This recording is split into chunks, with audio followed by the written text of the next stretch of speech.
Hello everyone and welcome to the Magic Mirror. As you can see, it's going to be about Golden Axe that came out in 1989. This was one of my favorite games for the Sega, and I do remember completing this with my brother and actually also playing a little bit with my mom on this game. I really did enjoy everything with Golden Axe, and I still remember some of the sounds and the gameplay and the levels and monsters and stuff like that.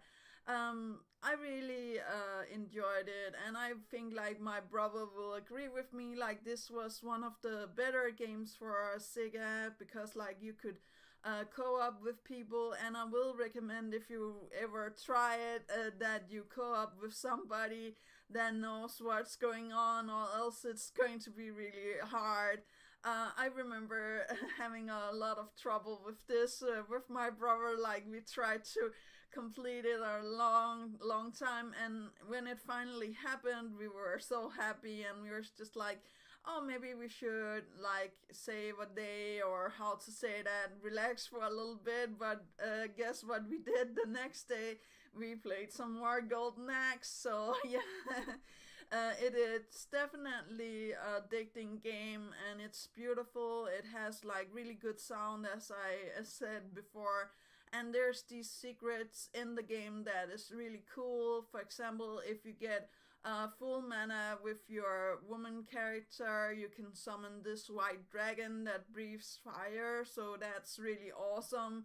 And the dwarf character and the man character, or how to call him, also has their own specific magic. So like it depended on how much mana you were getting, and you can see it in a bar in the upper corner how much mana that you actually had, and that helped you a great deal. So yeah, that was pretty amazing, and something I thought like was also completely new from the times, that you could actually choose between three characters, not only having one character. So that was really great.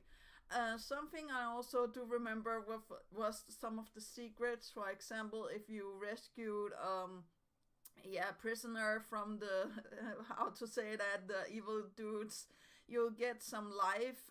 And there's also like the bonus levels with the small gnomes, and oh my god, they were so irritating, those small gnomes coming and stealing your mana, and then you have to wake up and poke them. And I still remember that sound from when you poked them and you got your mana, or you got some food so you could get full health. But the ones that you wanted revenge on was the ones that stole your mana. So yeah, that was always satisfying to poke them and get your mana back. I will actually show some gameplay here. Because like some of the things that I also remember is like riding on the dragons and being able to breathe fire on your opponents, and that was really great. There's also these other things that you can jump on that did stuff with their tail, but your favorite things were just to go on to the blue dragons and be like, fire everywhere. So yeah, I really did remember that, and that was really fun to do. There's also a thing like when there's a edge in the game, you can easily fall off it, and that was really insane and irritating. But something that you might not know is like if you took an enemy and you threw them over the edge, they would die instantly. Or if you like push them to the edge and they would fall down, they will also die instantly. So that was pretty awesome to do.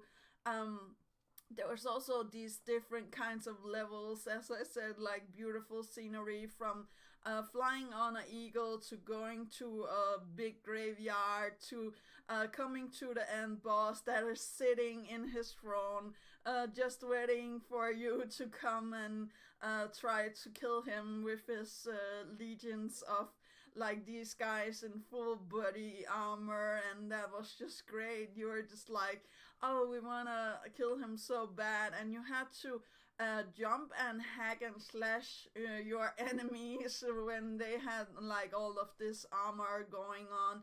and I do remember it taking a really long time to kill your enemies, even though that it was only the small bosses, so hard to say that, it still took a really long time. And I remember the end boss being really irritating because like he was big and had this big axe, and he just killed you almost instantaneously with one axe stuff. So yeah, I really do feel like that was really exceptional. And even if you did use your magic power on the woman that was the strongest one, the white dragon one, it still were like you had a long way to go. So you were just like, oh my god, we have to go through all of this again, or you have to like yeah, do it all along with your friend or somebody that could help you.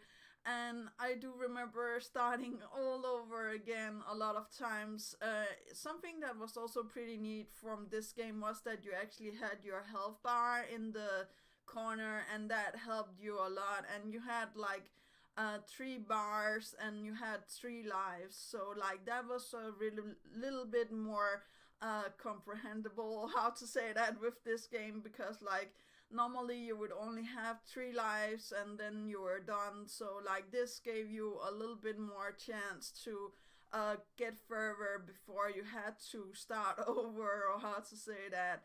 And I do remember when you co-op, you could press the start button and then you could get your character back again, but you could only do that one time. So yeah, it was still a hard game. And I also remember when you were looking at your map, it would open up and you could see how far you have been coming, and you could see where you were going. And on the maps themselves, you could choose to go either up, as I said earlier on, then you would come onto the eagle, or you could go down and then you will come to this big graveyard. But all of the places ends the same place, that is with the end boss that I was talking about, that is sitting and waiting for you. So yeah, that was pretty amazing. And I still remember like the intro melody and all of these good sounds from the game, and the magics and all of that good stuff. Something I was actually really surprised about, that there wasn't anything of like was a real life movie or animated series about Golden Axe, but there's still time for that to come. I would love to see a real live action Golden Axe, or animated Golden Axe series, or how to say that. So yeah, get on that, you guys. No, I'm just kidding. I really do feel like that it has potential to be like, even though it was really generic with the background story, you being like the hero and have to save everybody and stuff like that. We have other video games that are doing the same thing and have a full almost series and small videos and stuff like that, or almost like Diablo. So we could have a Golden Axe that were like future generation stuff, or how to say that. I don't know. I just really liked Golden Axe, and I remember playing it a lot with my brother, and also like always being like really fond of the game when you came further. It was just like so amazing to see the scenery and hearing these sound from the different levels, and being immersed in the enemies, even though that they're a little bit silly with like the color combinations, like turning from a normal gray color to blue, black, and red and orange and stuff like that. So you knew it's going to be harder and harder this far you came and stuff like that.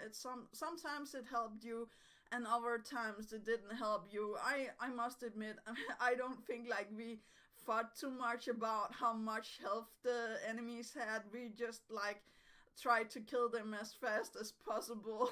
So yeah, that's also something I do really remember for it. And there was also like both male opponents and female opponents, and they had different kinds of weapons and gear and everything. It just had a lot of attention to detail this game. So yeah. And that was actually all for the Magic Mirror today and Golden Axe. Tomorrow it's also going to be something that impact my childhood, or how to say that. So get ready for that. And that's actually all. Do remember that inspiration is right around the corner. Do remember to take care of yourself and loved ones. And that's actually all. Yeah, okay, bye.